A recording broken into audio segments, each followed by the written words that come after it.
since on the day of Pentecost there was an outpouring of the Spirit to all flesh, therefore what was really happening was the outpouring of the blessings to all nations. And on the day of Pentecost, Peter delivered his first sermon, giving emphasis on the death, burial, and the rising again from the dead of a man called Jesus of Nazareth, whom God made Lord and Christ.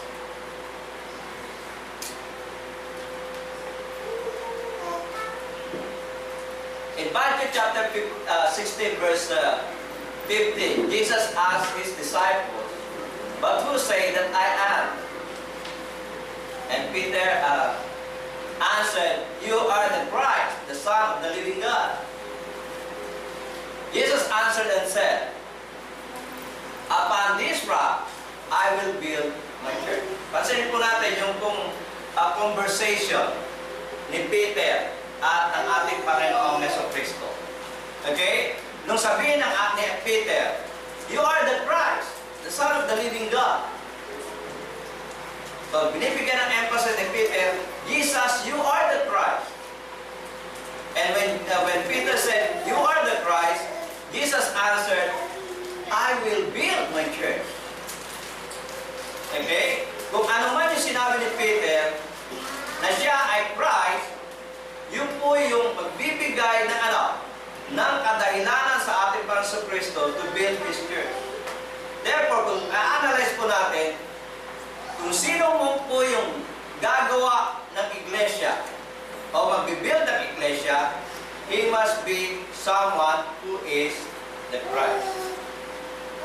Please take note that on that very day, Peter confessed that Jesus is the Christ. Okay? Sabi niya, ikaw si Kristo, ikaw Jesus, ikaw ang Kristo, ang anak ng Diyos na buhay. Jesus promised to build His church. When Peter said, "You are the Christ, the Son of the living God," sabi naman ni Peter, sabi naman ng ating Panginoon Kristo, "I will build my church." Okay? And He also said, "I will die and be raised again on the third day." So makikita natin yung pagkakasunod-sunod na yun. Peter said, "You are the Christ."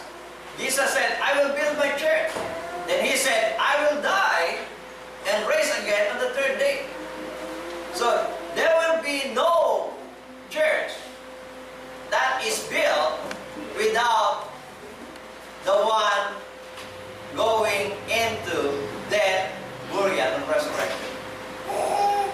Kinakailangan mamatay siya. Kinakailangan mag-suffer siya. Kinakailangan siyang mamatay, ilibing, at muling mabuhay. Whoever, kung sino man, ang natatalaga na magtayo ng iglesia. Hindi lamang basta siya ang Christ, kinakailangan siya po ay mamatay at muling mabuhay. At sinasabi nga po sa Matthew chapter 16 verse 21, from that time forth, ay sinasabi po niya that from that time forth, after He said, "I will build my church," at sabi niya, from that time forth, began Jesus to show unto His disciples how that He must go unto Jerusalem and suffered many things of the elders and chief priests and scribes, and be killed and be raised again on the third day. So makikita natin yung pagkakasunod-sunod. Peter said, "You are the Christ." Jesus said, "I will build my church, and I will die, and I will be resurrected on the third day." So, hindi po pwedeng ma-build ang church nung sino man, maliban kung siya ay Christ, at kung siya ay mamamatay, at muling mabubuhay. Peter said, "You are the Christ, the Son of the living God."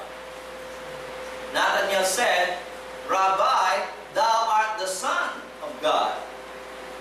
Thou art King of Israel." Kung makikita natin yung pagkakapareho ng dalawang sagot. Okay? Nung tinanong si Peter, "Who am I?" Peter said, "You are the Christ, the Son of the living God." Yung insidente naman na nagkatagpo si Nathanael at ang Apostol Kristo, ito naman po yung confession ni Nathanael. Sabi, Rabbi, thou art the Son of God. So, synonymous to living God. At sabi, thou art King of Israel. Therefore, that Christ, yung context po nung pinag-uusapan dito, that the Christ is the King that God promised in the Old Testament. Whoever the Christ is, siya po yung iniintay na magiging hari ng Israel. Okay? Kaya nga po sinasabi, ikaw ang Christ. What Peter was actually saying, you are the King that was promised in the Old Testament.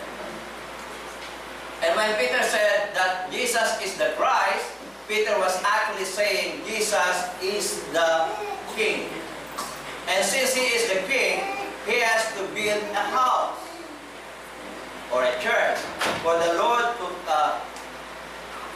to fulfill God's promise to King David. Kasi po, sa Old Testament, meron pong